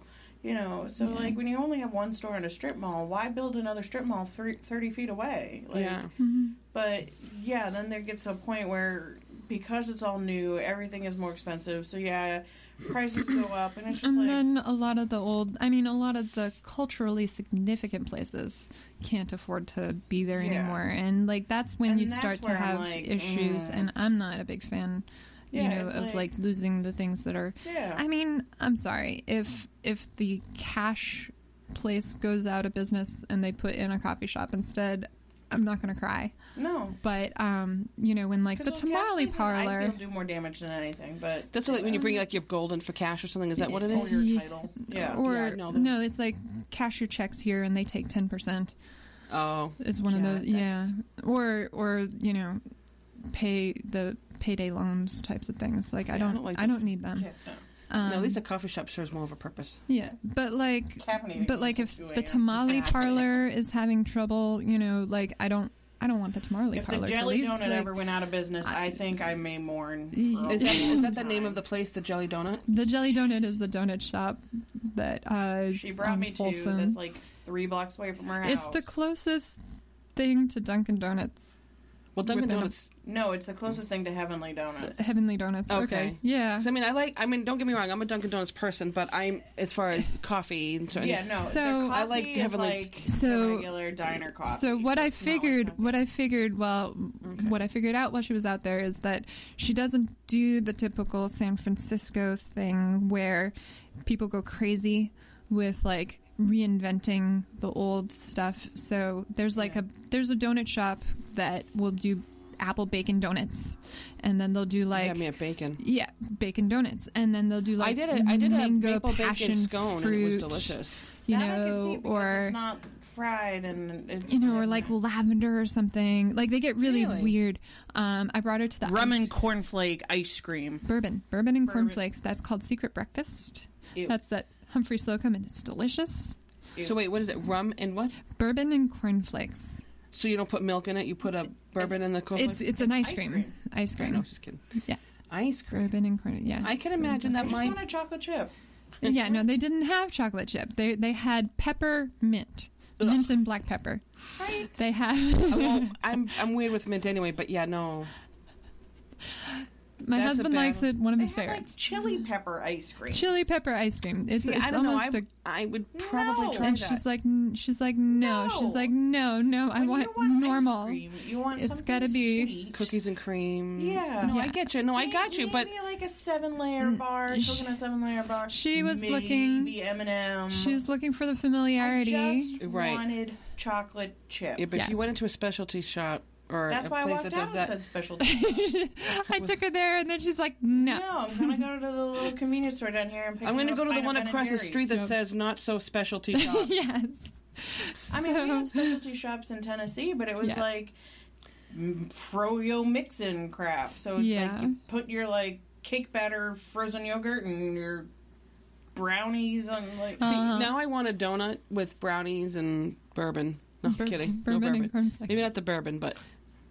I mean, give me a bourbon and a donut, but don't mix the two. But you're going to get, if you eat them together, you're going to mix them anyway. I'm not going to have them at the same time. I know. Well, you just sip on a bourbon. And then eat the donut. I don't like bourbon. No. I think that's the thing. I just don't like bourbon. Okay. So if you like bourbon, you might have been on board with that ice cream. Yeah, no. I've never been. I mean, Jim Beam is just... Did you try it? You didn't even try it, so how can you say you didn't like it? I have to be with... Because I like it. Yeah, but I don't really like bourbon. But see, on top of it, ice cream doesn't even like me. Okay, yeah, no, that's the other well, in that way. And, it doesn't like me either. It's like, if I'm going to sacrifice 2 hours of my day, it's going to be for something that I want. What do you mean? Fair Kidding. enough. We know. I know exactly. Fair enough. But I will say, sometimes, like, I'm with you on the exploring with some things. I think it's just because I watch a lot of Food Network. Hey, I love the fluff tamponade beignet thing. Okay. Remember that one? Yes. Did you say fluff, like marshmallow fluff? Yeah. Because people in California don't know what that is. No, they kind well, at least some of the people I ran into didn't. It's been out. I've saw it on the this shelves. Point, okay, because when I went, so many of the people in San Francisco are like not originally from there. Like, that's why. you have hard time finding natives. Yeah, right. No. But I wouldn't mind trying some of those, because some of those flavors that you wouldn't think you would like, some of them actually work. But it really depends on, what you're willing to try. Yeah. I mean, I try a lot of things, but I will not try pickle juice slushy from Sonic. No, I won't do that. No, that sounds. I love pickles. I love pickles, but I don't do that. I mean, No, pickles. That's gross. But don't put pickle juice in my ice cream either. Yeah. And that's what they'll do. it. I know. I saw the commercial. If you give them. No, like, I The mean, this idea. place will probably make It's called pickle Humphrey ice cream. Slocum. I love the name. I love everything about it. It's just, What was it they called need- again? Humphrey Slocum. They Have you named it ever after seen Are You Being Are you Served? being served? On the, That was a good show. yeah. Yeah. So Did you guys Mr. ever watch Humphreys Absolutely and Mrs. Fabulous? Yes, that It one. was a good show. No, The movie came I'm out just recently. saying, It wasn't. It was okay. It was good, but do something fancy. Yeah. But have the options for just the plain vanilla chocolate. They do. have I some mean, of the they classics. do I have. see what They you do mean. have a vanilla. They have a vanilla. Yeah, They don't. They didn't that day. They don't always have all of the flavors that they possibly But have. it's And like, yeah, she got. that's all I'm saying. fine. It's like, do your specialty thing, but have for the, Yeah. Joe Schmo like me. Yeah. That just, that's all. That's fine. serve everybody. All the Andreas in the world. Yes. Bite me. No. Let's see. What else can we talk about? Well, Is there anything you wanted to talk about while you're here? what was going on? Because like I How's said, your first Yeah. podcasting experience so far? Tell me. Would you still rather have a root canal? No, I'm just kidding. Hey, is that your philosophy on it? Never I'd rather have actually had a would be root at canal. April's Yeah, house. she's never had a No. root canal. She's done this. I haven't either. Very good. Me Very good neither. teeth. We have I'm good. apparently very good Yes. Good genetics. dentures. Good genetic. Yeah. No, it's Teeth. called taking care of the teeth. If you take care of your Yes. teeth, Get champas. your chappers. Yeah. No, I It's been an interesting ride doing this whole thing. So when Andrea said, that you want to be in town, that you want to do a podcast, I'm like, oh, absolutely. Yeah. Yeah. Because this is one of the things I actually love about it is having some of the unexpected guests. I had a friend, I want to say maybe a month ago, my friend Scott, who I've known since I was like 17, 18 years old. And he was in town for the Boston Marathon, and then he had come back for another reason. So he had sent me a message and says, hey, what's going on? I'm like, oh, how's it going? And he said he was in Mass. I was like, oh, cool. And, so we were gonna hang out. We were gonna meet for a coffee or whatever. Because we had done that once before. It was like 6 or 7 years ago. And then I said to myself, I remembered when I had sent him like a Facebook message once. I'm like, oh, hey, I'm starting a podcast. I'll keep you posted on the progress, and maybe you could be a caller or whatnot. Yeah. And he's like, yeah, let me know. I'll tell people or whatever, if he remember, tell some of his friends in the military. Because I'm like, yeah, tell them his military friends, because he's always like all over the world. So I said to myself, So when I texted him, I said, hey, versus going anywhere, you wouldn't want to come over to the house, would you? I'll make a little food or whatever. I said we could do a podcast. Yeah. So he was like, sure. So we did I think it was maybe about 45 minutes. Yep. But it was so nice because we talked basics about military. Like, he could obviously not details because a lot of that stuff, they can't talk about. But I was like, what's it like? Because he's been married for years. He's got 7 kids. He's a grandfather. Like, he's had a really, a very interesting, amazing life. Yeah. And, Yeah. I always told him, I said, you have a really strong family unit, especially, being married to somebody in the military. So it takes a strong person to be able to travel like that all the time and move to different places of the world and whatnot. They lived in Hawaii, which I'd love to live in Hawaii. Not right now. No, not right now. But they lived in Colorado, like all kinds of places, and I think they're in Texas now. And we were just talking about what it's like being a military person, and we talked about he's a runner, things like that, and made fun of each other here and there. But it's nice to have the unexpected guests. So like having you here today is like super awesome because I haven't seen you in a few years. Yeah. I know you've been home a few times and said, but we just haven't been able to touch base. So when she told me you were here, I was like, oh, absolutely, I'll free up whatever plans I had just to hang out and have a little discussion. Sure. It's just been really great. Yeah. Yeah. Do you have any future plans coming back after this weekend, or? Nothing planned right now, but yeah I gotta make those. Yeah. Well, I mean, it's hard because, like I said, with you, when you're starting a new job. Do you just have a new job? Did you start it yet? I haven't started yet. Okay. That'll be the 25th. So, yeah. Oh, nice. So you have a little time off. Like a little bit of time. But figured come on out, come back, see the family, do, Father's Day and, like, yeah, that's always take nice. a little bit of time before everything starts to get really busy again. Oh, yeah. Yeah. I could talk more about work. We should start talking about a little work because you are now by trade. Yes. You were self-taught software engineer. Yes. And aren't you another type of engineer? Or am I missing this? I'm a chemical engineer. Chemical engineer. Yeah. That one you weren't self-taught. You went to school I went to college, Johns Hopkins, for chemical engineering. How did you teach yourself to be a software engineer? Like, how does that happen? So, okay. I mean, time. Basically, I had always kind of been interested in computers, and obviously our dad is a programmer. Who is it? Oh, it's Uncle Frank. Hold on. Uncle Frank. Hi, Uncle Frank. How are you? No, she's actually out at a birthday party for a few hours. She should be back, I think, I don't know, maybe around dinner, possibly? Oh, sure. Yeah, I know. It was pretty quiet this morning with nobody coming over. I think a few people weren't feeling good, and she thought it would just be better to have it next week and just sleep in. Yeah. All right, cool. Yeah, I'll definitely let her know. All right, bye. Okay, sorry about that. Yeah, that was recorded. Yeah, I know. It's all right. I can always... Well, it's funny because when I have certain areas of a show that maybe I don't want to air, like for the Mother's Day one, my friend Jen said, hey, can you take out there was a couple things that she had mentioned that she wanted out. I said, oh, yeah. So, with the Spreaker, they partnered with Epidemic Sound, so I'm able to have access to all kinds of music. Like, I can play, I pay the money for the year, so I have availability to play this music, because it's all, like, without getting in trouble, because the whole copyright thing and everything, that they partnered together.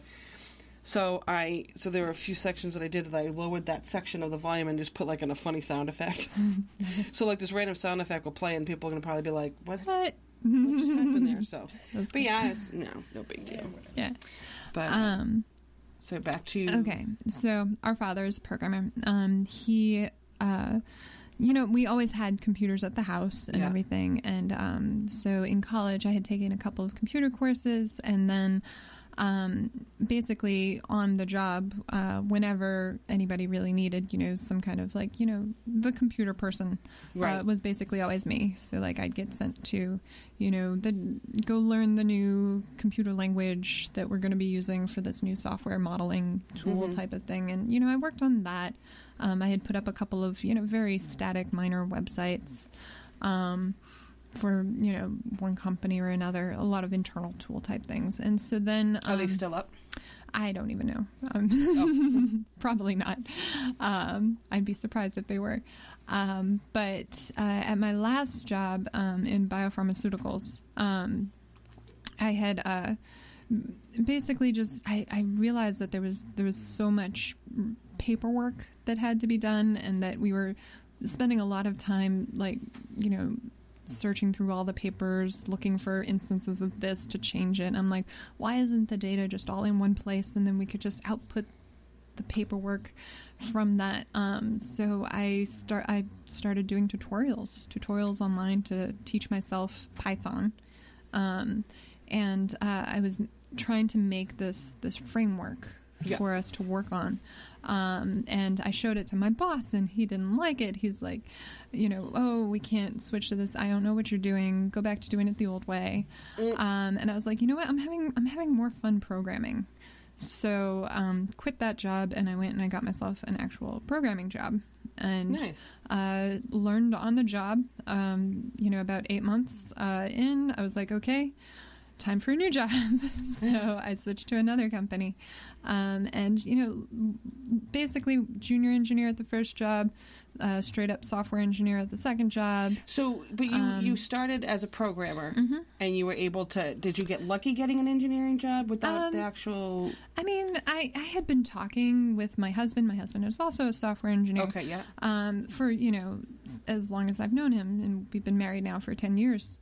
So, you know, he at first would talk kind of at me, and then at some point I was like, wait, back up. What are you talking about? Like, slow down, explain this, explain that. So I had the terminology. I had a lot of the concepts. I understood what he was saying, and just at some point it just clicked. Right. It really just, you know, I was just like, wait, that's all you do? Like, you just write it all? That's it. He's like, yeah, you write it all. And I had it in my head that it was like this magic, and there really isn't any magic to it. It's you write it all. I'm like, okay, that's what they pay you for. And so I'm like, well, I could do that. So I just started typing, and like, I put out an open source project that is a PDF writer. Takes data and writes it to PDFs. And other people came in and, you know, they contributed. And even now I look at it and I'm like, this isn't actually bad code. You know, I keep going back in. I'm like, I'm going to update that. Oh, no, I don't need to. It's fine. It does its thing. I just think it's amazing that at any, because I mean, I always forget how much older I am than you guys. I'm, really 38? Oh, I'm not that much, 38, and you're 34. Okay. But it's amazing how, you know, you were an adult and you remembered having an interest when you were younger, and then you decided to enhance your knowledge on a topic that you felt inclined to do so. Yeah. You know, like, you know, let me see this. Let me check this out. And I always find it amazing that when you think of something like that and then you actually follow through with a thought process and actions, and you were able to accomplish. So a good portion of my life, I feel, has been spent towards breaking down mental blocks. Like, I'll put up a wall and I'll say, I can't possibly learn that. And there's so many people that do that to themselves. And self-sabotage. I would. And so, like, finding ways and actually practicing breaking down those mental blocks as, like, an actual skill. It's not easy. No, but I did it. And so, like, as far as me, like, watching you breaking those down, I think I really saw the change click when you were working at Lockheed.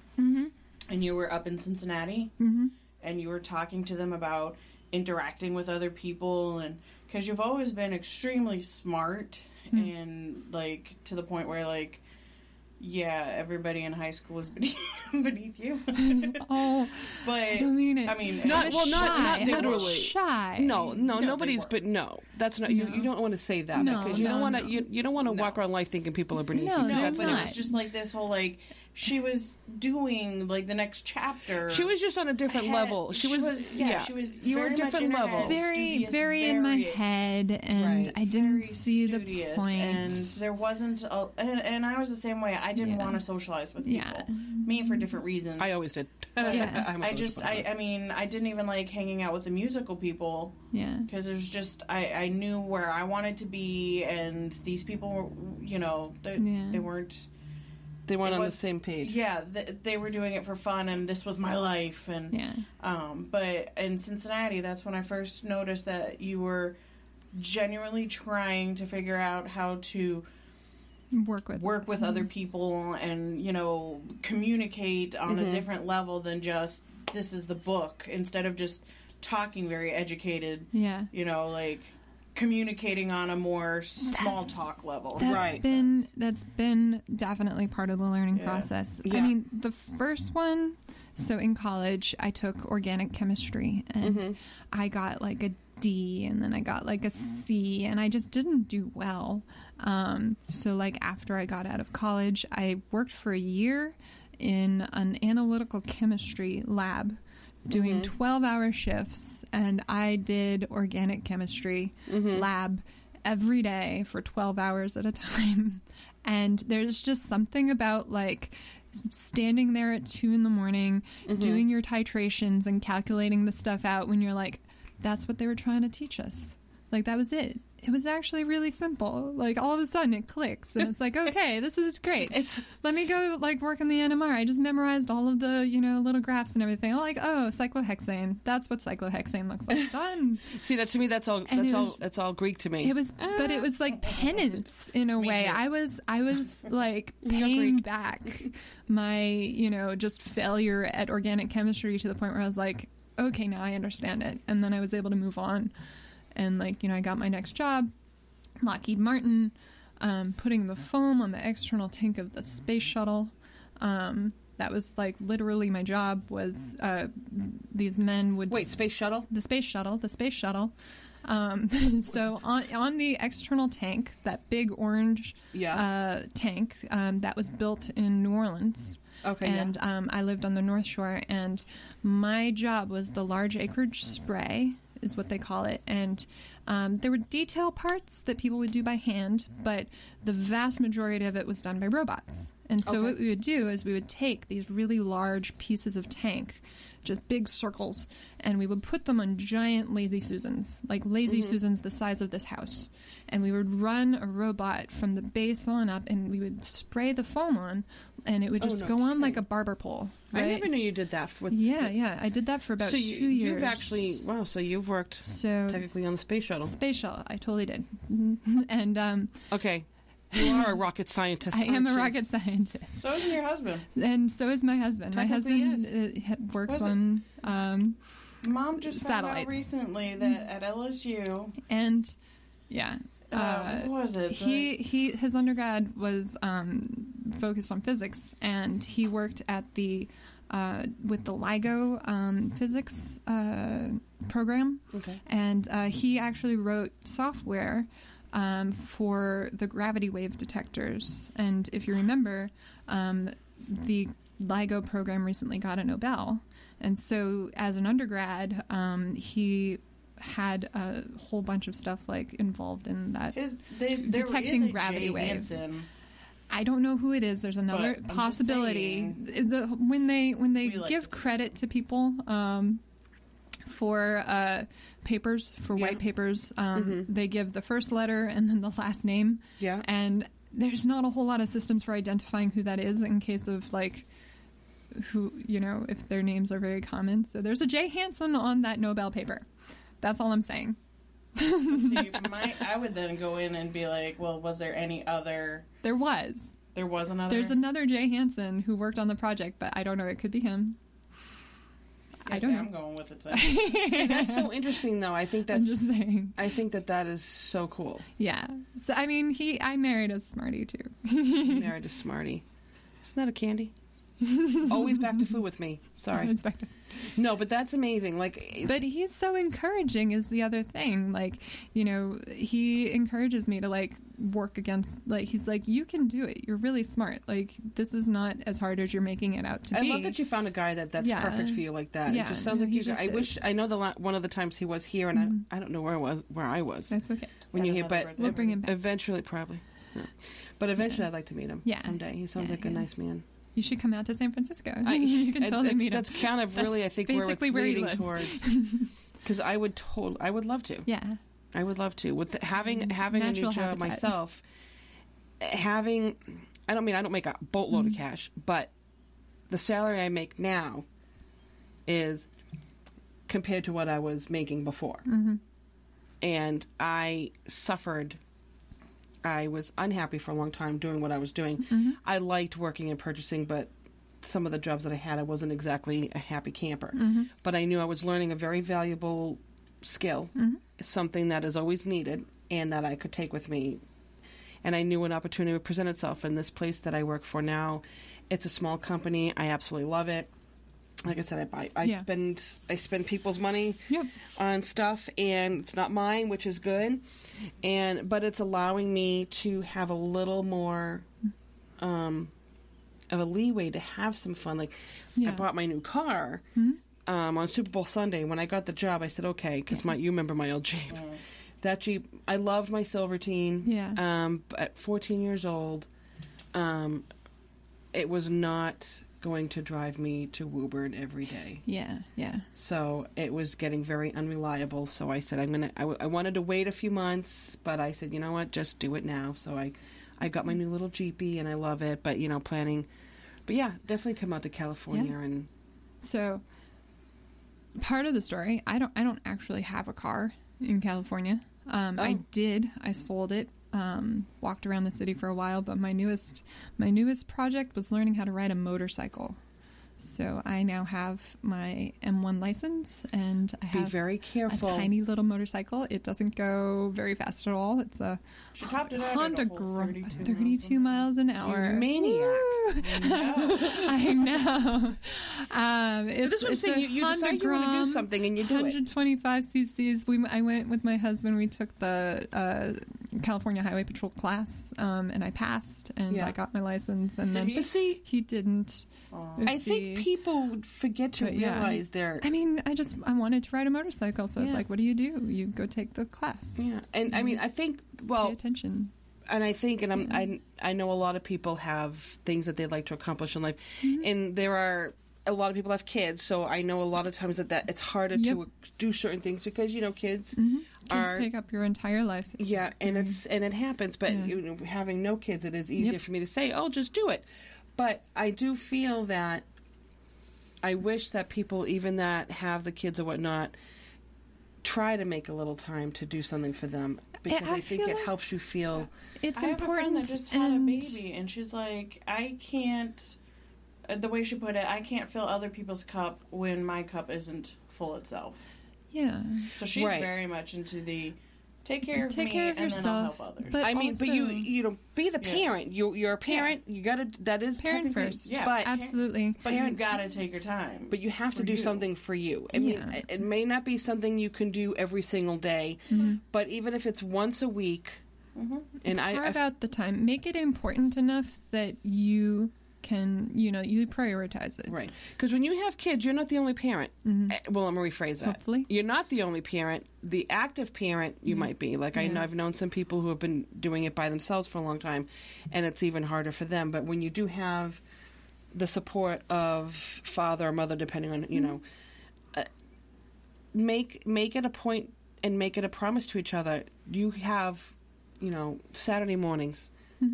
Do what you want to do. We'll see you after lunch or something, or whatever. Same thing. Or, I mean, like I said, it's easy for me to say because I am also single. I'm not married. I have no kids. Not even a pet to have to take care of.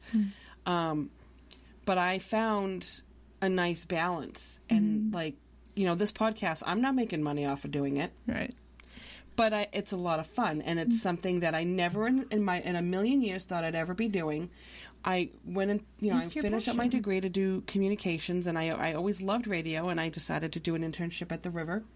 Was there for 5 years, and I always wanted to be on the air, but I was also told to learn some production. She said, learn that side of it. Have being on the microphone as part of it. So I started learning a little bit. Like I said, I mean, what I know is nothing compared to what I probably could know. I know enough to put a decent show together. I know I know certain things, and there are a lot more things I can learn, but I decided that I was going to do it after an interview down at the Cape as a morning show co-host, but I didn't get the job. Yeah. And that's okay. Yep. But what that interview taught me was how much I liked talking to someone in a studio. Yeah. And I said, okay, the fire in my belly was already there. Now it's an inferno. Yeah. And when I first started my internship, someone had mentioned podcasts to me, and I was like, I didn't think it was going to be. I'm like, no, I'm all set with that. Yeah. And I got the idea of podcast, and then I remember. I don't know if you guys remember the movie Pump Up the Volume with Christian Slater. It might have been you guys. You guys are younger than me, so you probably didn't see it. I don't think I saw it. He did one of those, like a broadcast out of his room or whatever, like that, kind of like basically a podcast for the most part. And I was like, okay. All right. And I was watching my friend's daughter one day, and she had fallen asleep on the couch, and and I didn't even realize and I ended up getting sucked into this movie that she wanted to watch, a kid's movie, and I started watching it, and there was a teenage girl. Nobody knew she did like a little broadcast out of her room. So between getting the thought in my head again, and I'm like, I wonder if that would be a good idea. Seeing those two movies within a 2-week span, I'm like, okay, crystal clear, got the I said, you know what? Yeah, let me really think about this. And I did some research. Yeah. And I said, I'm going to start a podcast. Because, and in my bio on my website, basically, I said to myself, if nobody else is going to put me on the air, I'm going to do it myself. Mm-hmm. And it's not easy getting on live radio, like, because I worked at Entercom for over a year. I worked part-time, and it's not easy getting, airspace. It's a very competitive area. Yeah. And then I said, the glory about having a podcast is I don't have to deal with the FCC regulations because it's online radio. Mm-hmm. So if you accidentally drop an F-bomb or burp or even fart for that matter. I mean, bodily functions always make me laugh. Yep. I'm sorry. They do. But I said to myself, get yourself your own show. Then you control what it is, what it's about, what you do. It's yours. Right. The only thing I really can't talk about is business, certain things in business. It's a trademark reason. Sure. And that was one of the reasons I was telling you earlier. I ran into a snag with my whole trademark process. Right. And so I made an amendment to with my appeal that I wouldn't discuss certain aspects of business so that I was pretty much guaranteed my trademark. Sure. So basically, like I said, I am trademarked. In a few weeks, I'm gonna have the official document in front of me, and I could put the cute little R with a circle on my logo, which is why I haven't printed any new material yet, because I want to have that mark on all my documentation. Yeah. But it's just one of those things where I made the decision a long time ago, and I did baby steps, because this room in this was not like this. It was a lot messier. It was upside down. It was completely different. Yeah.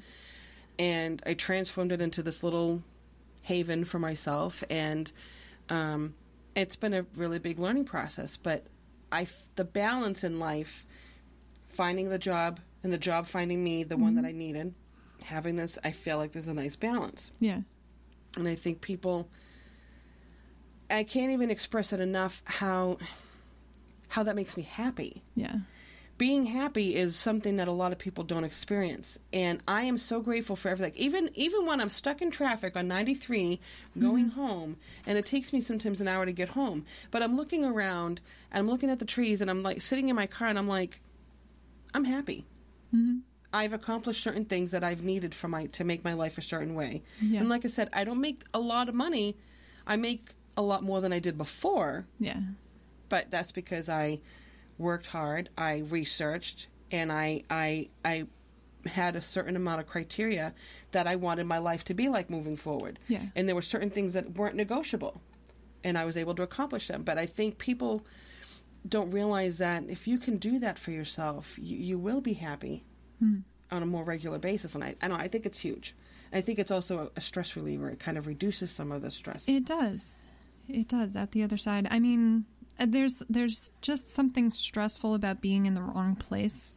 I feel like, you know when stuff starts to, it's grating on you, and maybe it shouldn't. Like, it wouldn't if this was a better fit.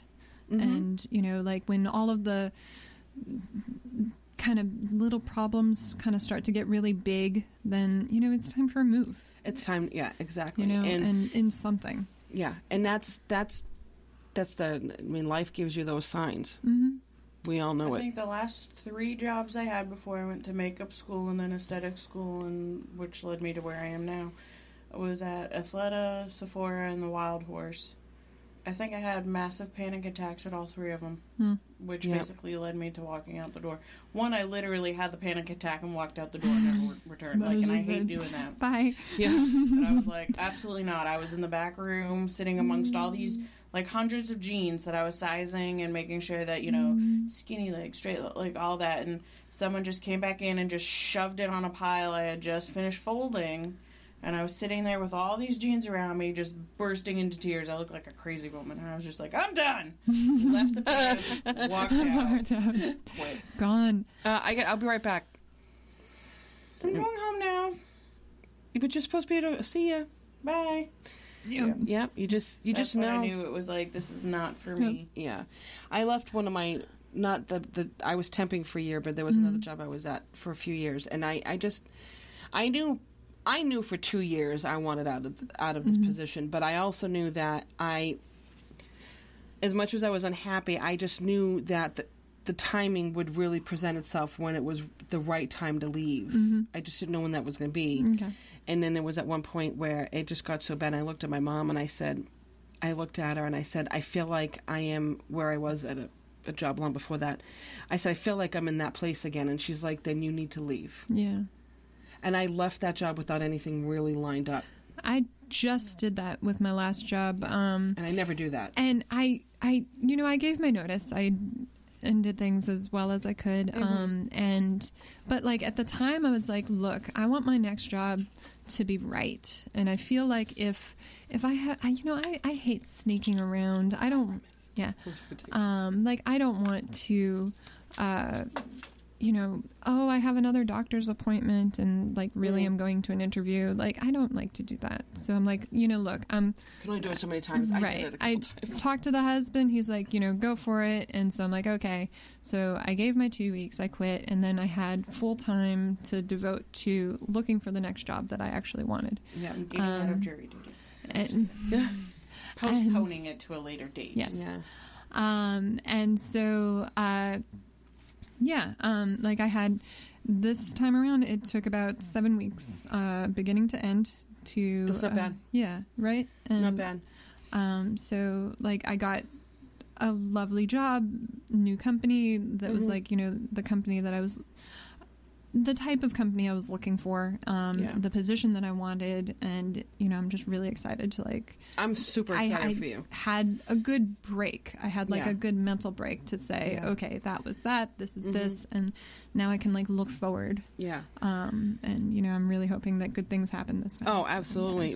It's funny, when I left that job, I had left at the end of the year, and December 23rd, we were having our Christmas party, and it was a Friday, so it worked out. I gave 2 weeks. I left I'm still on good terms with the owner, and I still hang out with a few people over there.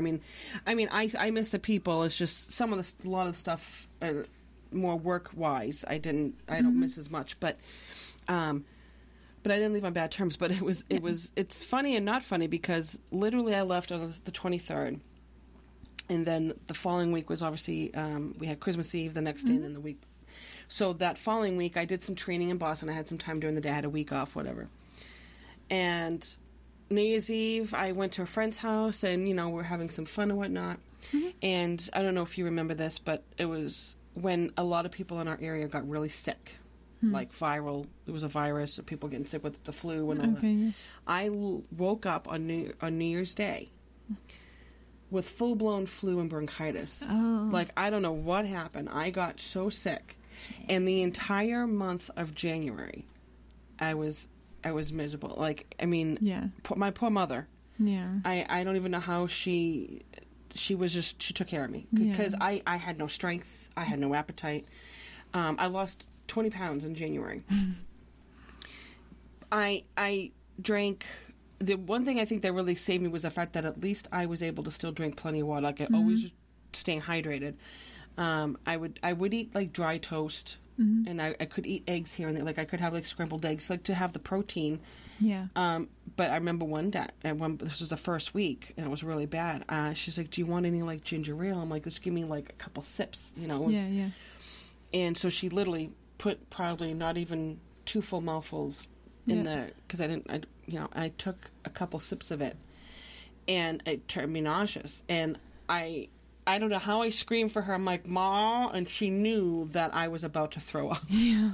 I got off the chair. I couldn't even get to the bathroom. I dropped to the ground. I was on all fours. Yeah. She literally had the pink bucket. She kind of like, and I looked at, because she knew it was, because she kind of like threw it, and it slid and landed right underneath me, right in time. Oh my goodness. And I felt so bad, but I was so sick. And then February, I was still sick, but I was starting to get better. Mm-hmm. And then last March, I landed a temp job. Yeah. As a procurement specialist. Uh-huh. And it was a different type of buying. Yeah. And never got permanent. I was hoping it would, but never did or whatnot. Yeah. And so I was actively looking for work, and I got a boatload of calls. Yeah. But I did a lot of research, like you said. It was, and I think my manager knew that I was going to probably look for a job. Mm-hmm. And this place, it was a recruiter. It was a friend of the people that own the company I'm at now. He gave me a phone call, and it was something about his conversation I had. I'm like, I just got a good feeling in my gut. Mm-hmm. Got the interview, even better feeling. I already knew I liked the place before I interviewed. It was something about, like, you just have that feeling. Went for the second interview, got the job. Yeah. And unless they ever get rid of me, I want to retire with this company. Like, I finally found a place where I really feel like I can, like, and we're working and after 6 months you get to, like, work from home once a week. Yep. And it's funny because the week of the 4th, we're working from home the 3rd and the 5th. Yeah. And I'm like, that's awesome. Nice. I'm like, I get to work from home like half work the from week. home, have a day off. But nice. It was nice because I was able to, you know. Yeah. And like I said, I was sick most of the time but I was looking, and then I got the temp job and everything. Yeah. But I said to Mom, I said I wanted a break, but this wasn't what I was looking for. I had that a few times. There was at least one when I first moved out to California. I think I just wasn't used to all of the, the flora, the fauna. I hadn't gotten any kind of, antibodies against everything, and I was you're used to over here, sick. Down. Yeah, here, Louisiana, I was sick for 6 months. I was just like catching everything, and then about 6 months in, boom, that was it, and I've been fine ever since. Oh my God! And it was like. That was rough. And but that makes sense, though. I wasn't working when I first moved out there. I was looking for a job, but it took me about 6 months to find that first job out there. Yeah. Which I didn't have a network. I didn't have I didn't know anybody. I didn't even know where I should be applying to. Now, would you ever move out of California? Or do you think you'd like to stay there? Would I? Yes, if the right opportunity presented itself and it was moving, someplace that both John and I really wanted to go to, could I? Yes. Do I have any plans to? No, not right now. This has nothing to do with moving out of California, but you had a trip, that place where you slept under the stars. Finland. That was Finland. Yeah. Now, if anybody out there has ever been to Finland, I haven't, but you went to, what was it called again? Kokslatanen. And I hope I pronounced that right. And it's where no one's going to be correcting you. No. So what it is they have it's northern Finland. They have glass igloos with beds in them, and they're heated and they're double paned, and you can lay there and stare up at the stars and watch the northern lights if it's the right time of year. And it totally was. Hate to say the northern lights were not as impressive as I thought they were going to be. Turns out a lot of the pictures that you see are fancy photo work where you have a very long exposure time. Yeah. So you can see them, but you can't really see them. Yeah. Or at least I couldn't. Because I remember posting a picture. It was one of those memes about it, and then you commented on it and said, "I'm going there." I'm like, "What?" Yeah. That's my best friend Claudia got married in Finland, and nice. she picked it because she had never been there and thought it would be an adventure, and it totally was. They got married in a ice palace. Basically, oh my God. She got a ride. Sounds cold. Pulled by it was cold. Like my heart. Pulled by a reindeer. She had furs. It was. Was Santa there? Lovely. Was Santa there? If Santa was anywhere, he was there. Yes, the Deadpool friend. Yeah, her best friend. My that I best was friend. like, Deadpool. Okay, Deadpool. she's the one who got. And just gorgeous. I mean, wow. Yeah. That was fantastic. And we ended up going for a week or two. I don't remember how long it was. It was 10 days. And John and I actually took the train from Helsinki up to the resort. And we got on a bus to go the rest of the way. And it was the middle of the night. The bus was going to Ivalo. But they told us... It's part of that word there. Ivalo, and they told us to tell the bus driver that we wanted to go to Kokslatanen and that they would drop us off on the way. They'd make a special stop. And so we told him, and we weren't sure whether or not he understood what we asked for because he just asked for our tickets, and we're like, okay, I don't know where we're going to end up. But as we were approaching it, we could tell on the GPS, he yells out that he's stopping, and we're like, oh no, grab the stuff. So we grabbed our stuff and we jumped off and we got our luggage, and then it was just, they left and it was dark. And it was dark and it was snow and it was -40. And oh my God. we're if we don't find this place fast, we're gonna die.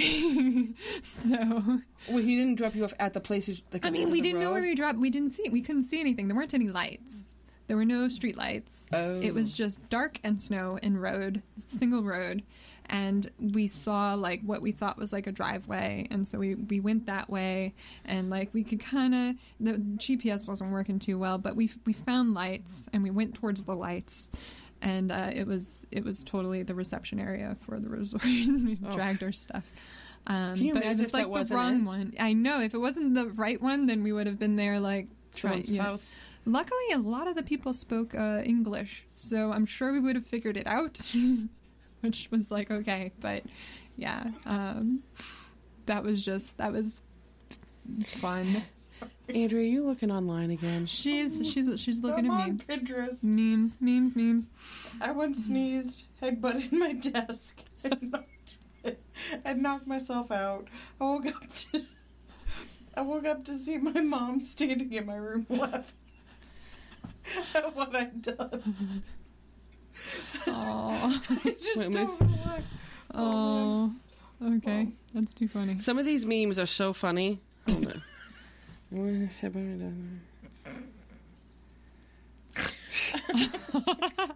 Oh my god! But seriously, how do you headbutt your desk when you sneeze? Like, I don't put my head down that. Like, that desk is either really high or she really throws her head down when she sneezes. Really thrown her head down. Probably really big. Oh Which my makes God. it funnier because she's like, sorry, I'm just scrolling through. And I'm like, She's heard all my stories. sorry, I get on Pinterest way too much. That's okay. The world hasn't, so that's why we're here. Yeah. No, I'm here too often. So. How long have we been going? We're about 1 hour and 51 minutes, which is pretty darn good. Is it really? That's pretty. Yeah, we should probably head in. Okay. Head If in. you still want to. Yeah. Head in where? Boston. Oh, nice. Yeah, I'm actually I was gonna say we probably can wrap it up in a minute or so. Sure. I could talk about women in engineering if you wanted. Well, I think that's amazing, just in itself, because women weren't always in that side of. There's been a whole lot of talk about it, like recently too, and like I had a lot of different. I mean, I've been the only female engineer in the room a lot in my career, especially as a chemical engineer and in manufacturing. It was very male centric. And then, like, I switched to programming, and I actually found, like, personally, I found the men that I work with on a daily basis to be a lot more welcoming. Like, they went to school, they went to college with women, they're more used to, working, like, the expectation is there that they will work with women and, like, women are capable. But at the same time, there's just not the numbers. So, at my last job, I was like, I was the first female engineer that they'd had, and there were a lot of other women at the company, but they weren't in technical roles. They were in more of the support roles, and I was like, they tend to kind of put you on a little bit of a pedestal. They're like, oh wow, you're so smart. Wow, you're so great. You're like, I know. No, I'm like, no. Like, I'm, like, this shouldn't be. Like, they should know that this is totally a thing that they could do too if they wanted to. And I agree. like, that there are women out there that should be able to do this. So I was like, okay, I'm gonna go find the women. Like, I'm gonna go find them. I'm gonna make sure. Gonna go find chicks. Yeah, I'm like, okay, the women who want to be engineers, I'm gonna find them. I'm gonna help them. I'm gonna do what I can to make sure that more women end up in engineering. Women engineers. So, I went and I started mentoring with a hack what do they call it? A boot camp for women called Hack Bright. And I mentored a number of young ladies who were getting into engineering, switching careers, and like, basically gave them some perspective on, like, what to expect, how to, like, do a job search, how to interview, like, and, like, different types of topics that are important.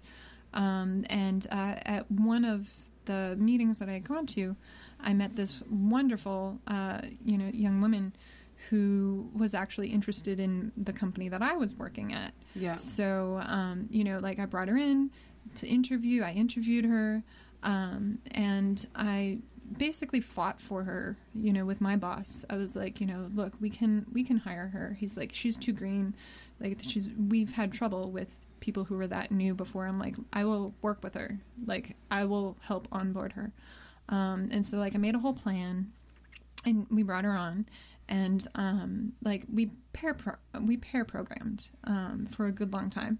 And you know, she shadowed me at the beginning and then I let her drive, like she was programming and I was like, you know, kind of watching and like, you know, giving her tips or like if she's about to go in a completely wrong direction, okay, no, we don't want to do that. This is why, like lots of reasons why, to kind of get that experience level up. And she ended up, you know, like it took a little bit, but like she ran with it. She took her project and she ended up, you know, getting it into production and totally owning it through a government audit. Like she represented it really well. She put in the time and the effort on her end. And like, but I could tell that like from day one that she was, you know, willing to learn and willing to put in that effort. I'm like, as long as the attitude is there. I'm sure your boss was really happy too. Yeah. And so that's actually how I moved into management was like, she did as much for me in terms of, you know, she's like, she's a really great manager, you know, like, oh, thank you. But, you know, we're like, just, you know, it was a lot of fun working with her. And like, I still count her as, you know, a friend, and, you know, a very important part of my network. But like that was after that, you know, I got put in charge of the whole team. And so then I had, you know, some more experienced engineers and then like a big project that we were working on. And, you know, that was probably one of the highlights of my career. I had done various management type things before, as a chemical engineer. I had, you know, run very large projects, been in charge of a lot of money, worked with cross-functional teams, done, you know, scheduling, risk management, all of that. But like actually getting to the point where I have direct reports has taken a while. So that's one of the things that I'm really looking forward to. And my next job is like really expanding on that. That's really exciting. Yeah. Very exciting. Well, I think this was a really, really good show. We made it to almost full 2 hours. 2 hours. And we can talk. Oh, I wasn't. I could keep going. I wasn't surprised. Now, before we completely wrap it up, what were you guys going to do in Boston today? Yeah. We're finishing up her my little excursions. Nice. We got a bunch elevating of my wardrobe. Clothes, so maybe look for some shoes. Yeah. She's pretty good with makeup, so mostly shoes and accessories. Yeah, you guys gonna do dinner out there, or probably? Yeah. Do you have a place that you prefer to go, or are you just gonna wing it? We're gonna wing it. This time is winging it. Yep. Yeah. Well, make sure you take pictures and send them my way. But before we do go, I want to do a selfie. Can I? Are you guys okay if I post it on my Facebook page? On Facebook page? Selfie on the Facebook page. On my Facebook page. Yes. Only if you call it the Facebook page. On the Facebook on page. My the Facebook page. On my the Facebook page. Okay. Let's see if I can get this to work the way I want it to.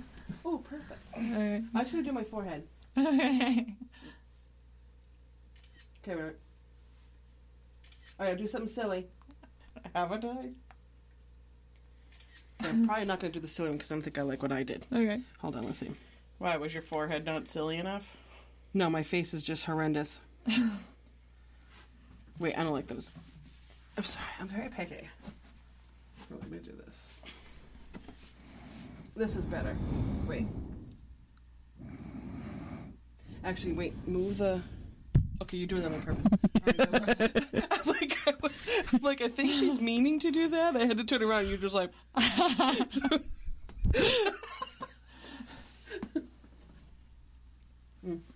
Okay, there you go.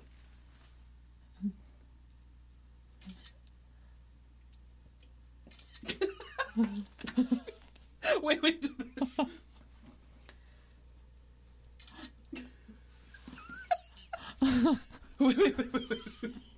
We'll just do a bunch of them.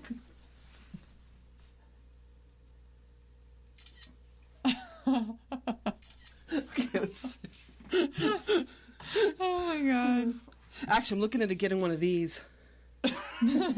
Podcast headset. Oh, nice. I'm going to need Nice. specifically the Janet Jackson headset. Oh, God.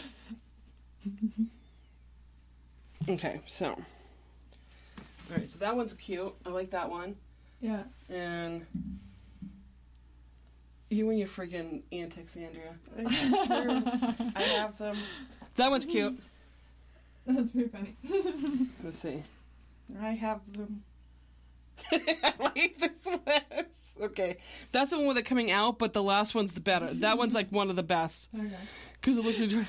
So I'll probably post these. Oh, I forgot to shut the microphones off. That'll be priceless to listen to when we're done. There you go.